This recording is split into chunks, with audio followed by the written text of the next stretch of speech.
Welcome guys, today I am with Sony LinkBuds and I'm going to show you how you can enter pairing mode on this device.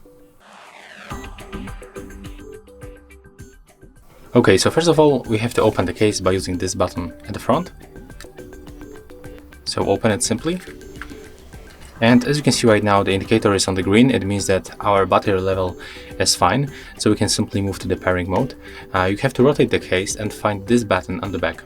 You have to click and hold it until this indicator in the front start blinking. So take a look. Click and hold it right now. Take a look on the indicator. As you can see right now it is blinking. So release, put it back and move to your phone. Select to pair new device. And you will see that after a few moments this device will be visible. As you can see, there it is.